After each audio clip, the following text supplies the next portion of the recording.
Chapter 13. A Plea to Help. Calysta laid on her bed, reading about the legendary swords Graham and Excalibur on their respective wiki pages.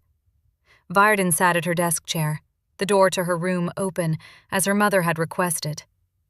So Graham was a Norse weapon used by Siegfried in Norse and German legends, Calysta said. The myths around the sword varied a lot, and she wasn't sure which tales were trustworthy. Forged by Odin himself and used to slay the dragon Fafnir, Vyrden said, his feet resting on Callista's desk. Fafnir, the only thing all the tales had in common besides the sword's name. A greedy dragon of legendary might. But how trustworthy can these sources be?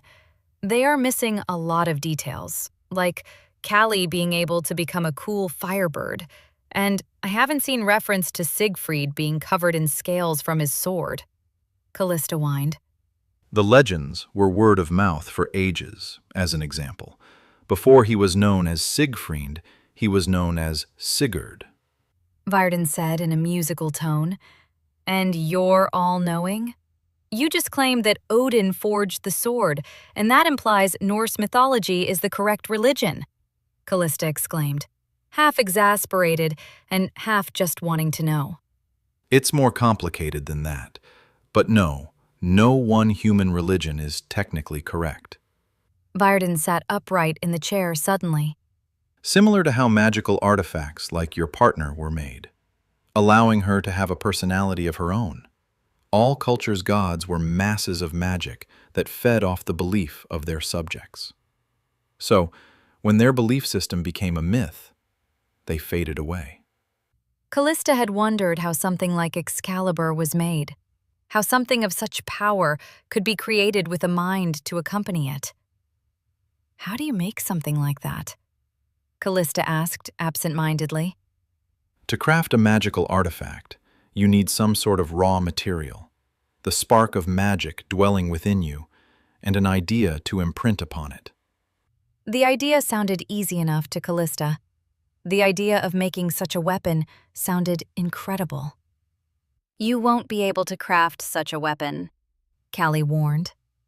Excalibur is correct. If I recall, she and her brother were made by Vivienne, using an immense amount of magic, forged from the flames of the hopes and dreams of humankind. In this era, such a task would be impossible, Vyrden said, crossing one leg over the other. Calysta wondered why this had to be the case, wondered why such a feat wouldn't be possible in the modern day. But why? Calysta argued. Long ago, the world was an abundant ocean of magic, as I've told you. But the resource was finite, and to make something like Excalibur or Graham takes an unfathomable amount of magic. Vyrden half explained. But you said I have magic inside me, right? Calysta questioned. Yes, but during the process of making such an object, you don't use the magic dwelling within your soul. You use that spark to channel in magic from the space around you into the raw material you're using to make it.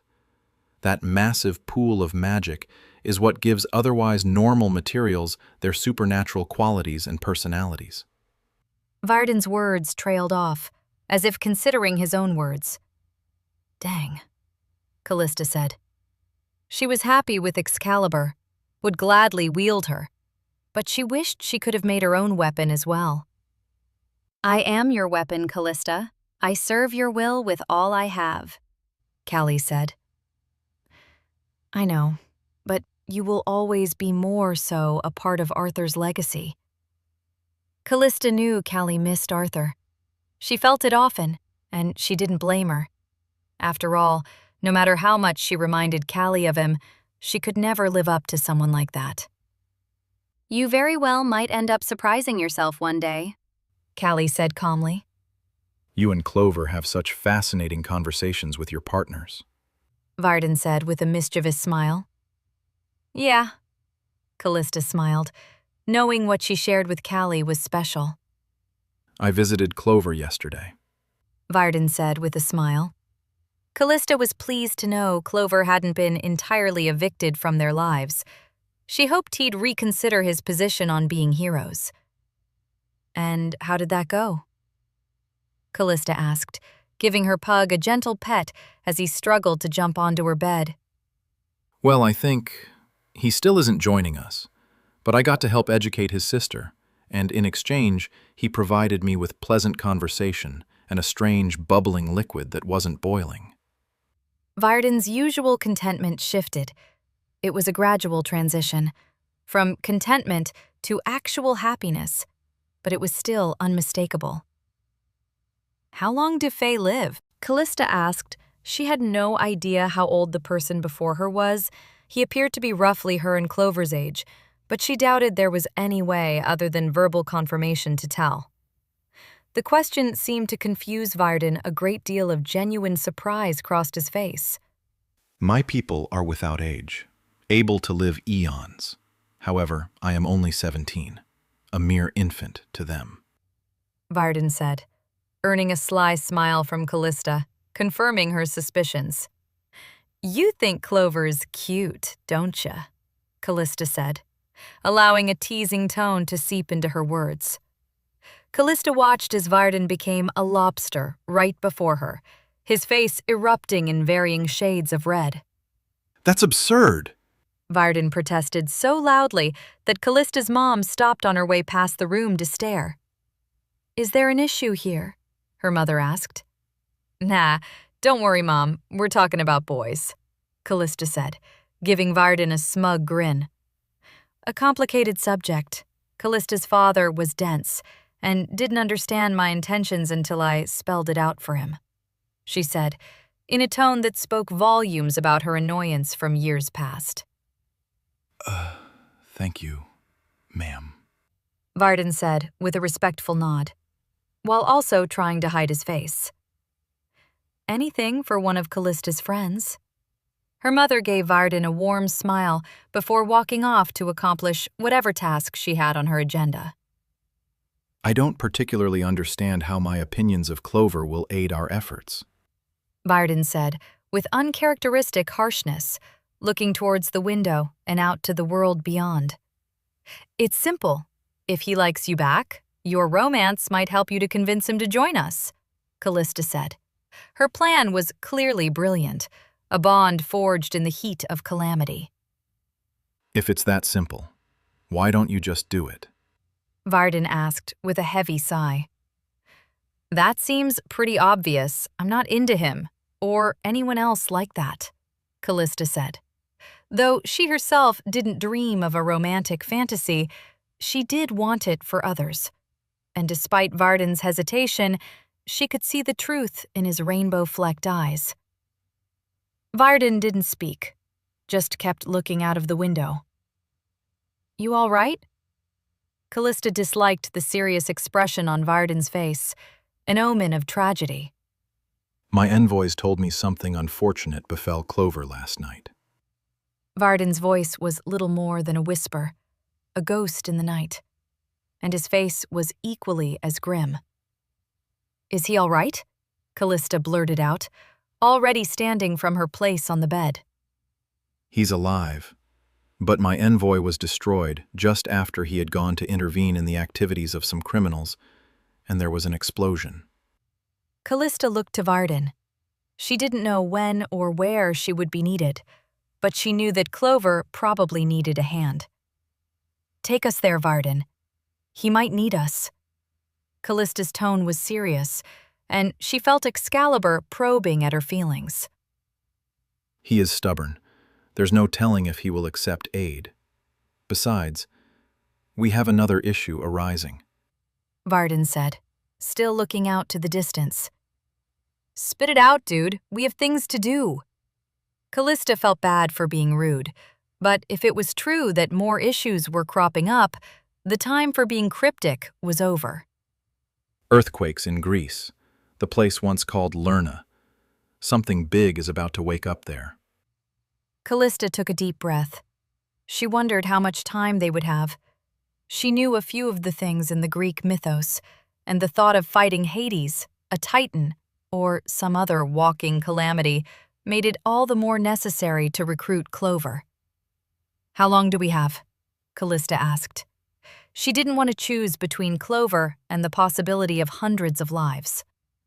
An hour, maybe 2. The city of Lerna has been in ruins for a very long time, so probably a while longer before anyone is at risk. Vyrden said. "Then let's get going. Send me to Clover. Then you can go to the site and keep an eye on it." Vyrden seemed hesitant, looking Calysta in the eyes, then sighed and nodded. I can see you won't back down on this, and you're correct that wasting time isn't in anyone's best interest.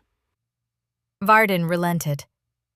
"Will you have enough juice to summon me to Greece when whatever it is wakes up?" Calysta asked. It would take Callie a few hours at the bare minimum to fly her to Greece if their last flight was anything close to her maximum speed. I should, yes, but then I will require rest. Vyrden said, and with a wave of his hand, the black butterflies swarmed Calysta once more. "I'll help him and save the world, you'll see," Calysta promised as the butterflies dissipated, leaving her at Clover's front door. Calysta knocked, wondering if she should just break in through a window or something. But just before he got too far into the thought, a girl opened the door. The girl before her was about 12 years old, with brown hair and Clover's eyes. She watched Calysta with the same jaded expression as Clover. She couldn't imagine how hard this child's life had already been. "You must be Annie.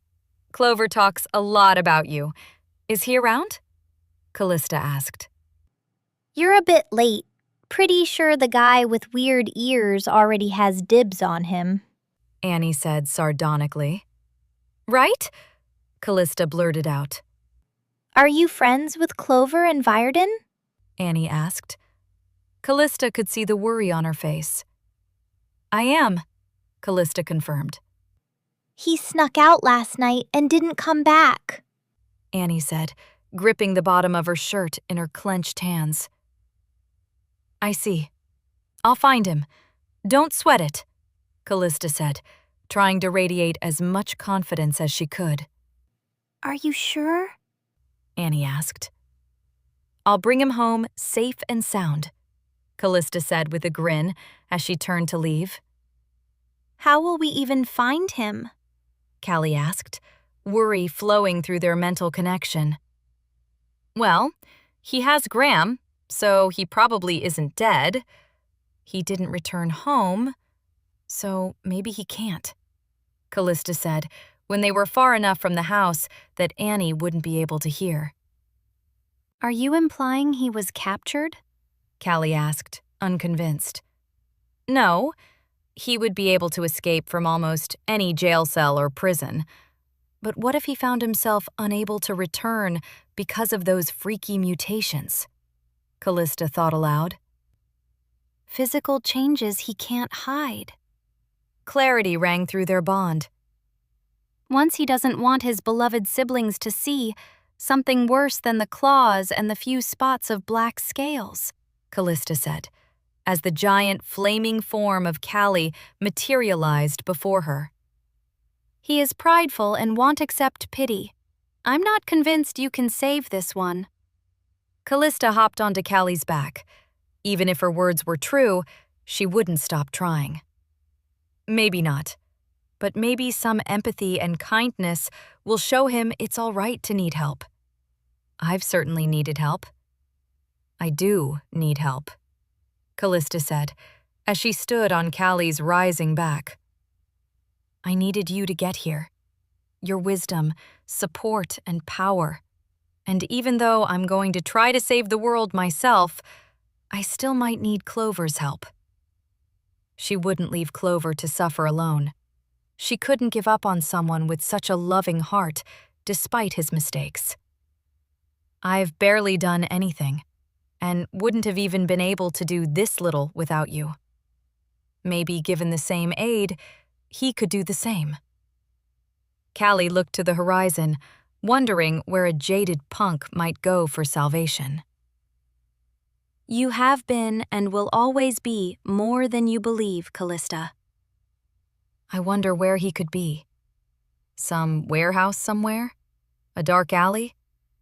Or maybe he left town entirely. Calysta wondered aloud as she watched the horizon for the answer she was seeking. And from the corner of her eye, her answers were answered, as she watched a black butterfly with a damaged wing shakily flying towards the beach. It appears you have been graced with your answer, Callie said, as she followed the butterfly. Right.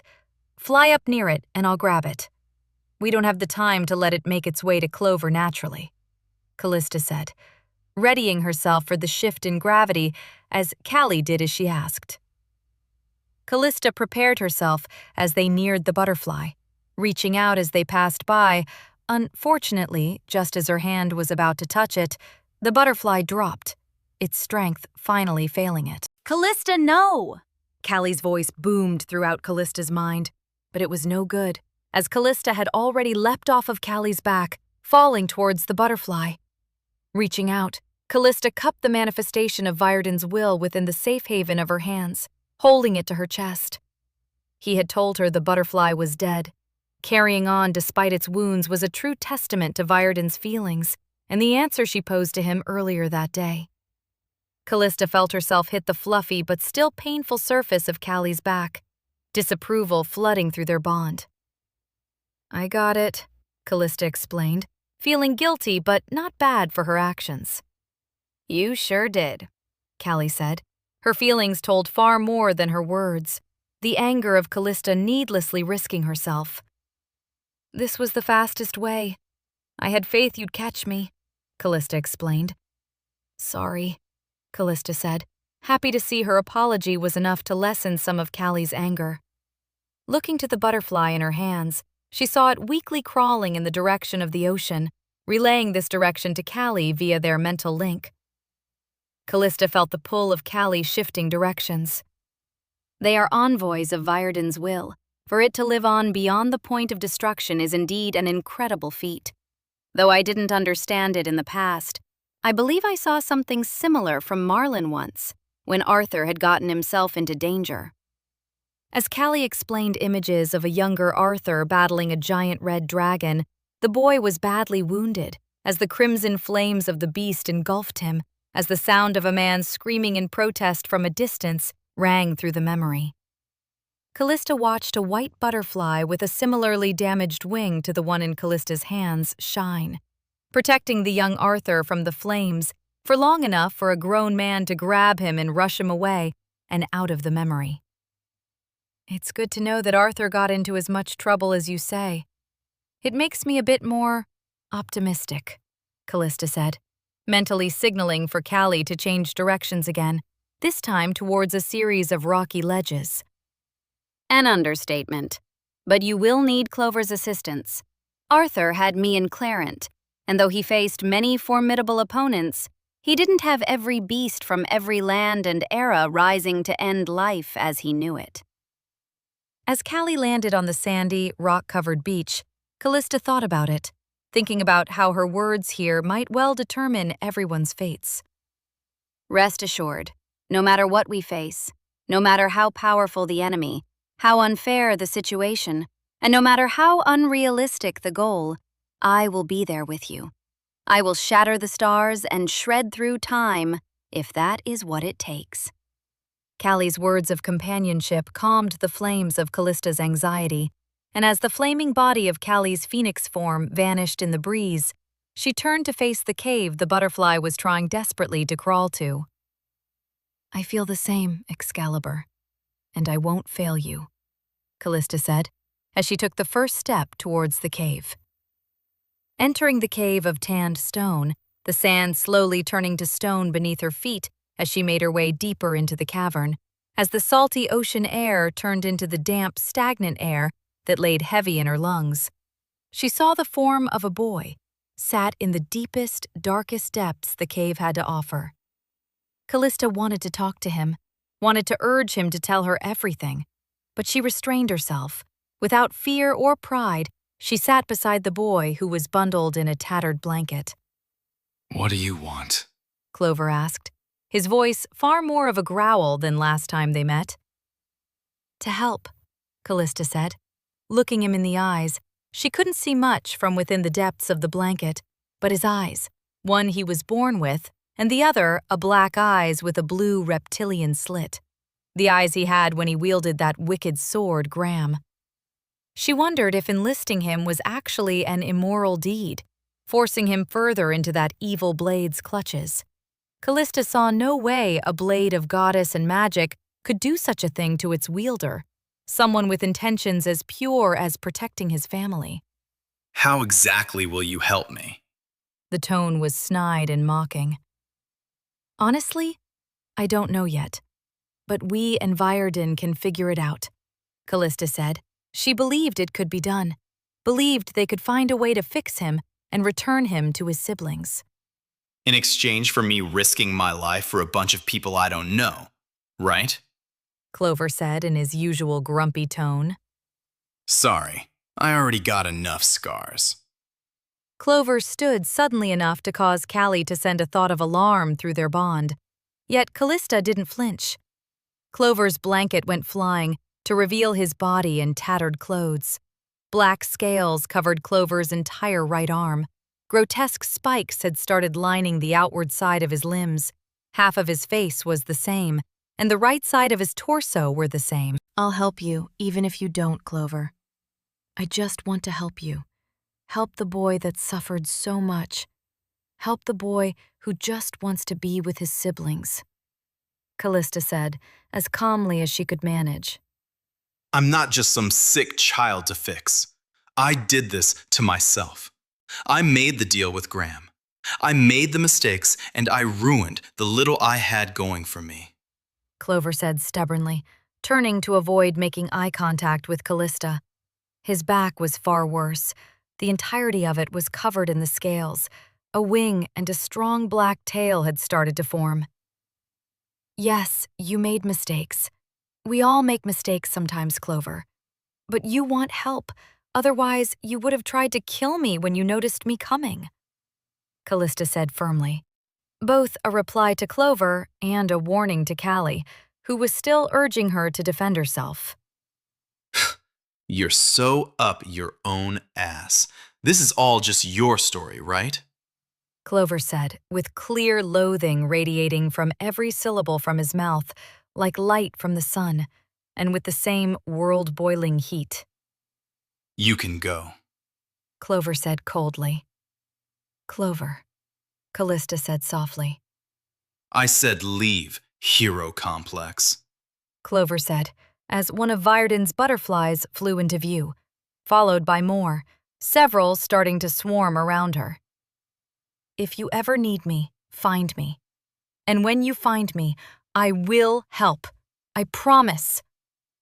As her words faded, she found herself in a grassy plain, surrounded by dirt mounds and ruins. She had found herself in the ruins of Lerna. I gave you as much time as I could. Vyrden said from behind her. Thanks for that. Calysta couldn't help the remorse in her voice. She hadn't accomplished what she had set out to, hadn't changed his mind, and as a result, she would be facing whatever was coming alone. Calysta, it's all right. Vyrden began, but before he was able to continue his condolences, the ground began to quake, and the ruins began to tremble. As the land shook and trees fell to their doom, as the swamps and bogs around them shifted and waned, Calysta knew what she had to do, and hoped she had enough strength to do it. Excalibur, we have work to do, Calysta said. We do, Callie agreed, and as Calysta turned to face the horizon, eclipsed by the 6 heads of a hydra shooting up from the ground like some sort of twisted, perverted plant from the earth, Calysta knew she would vanquish this beast.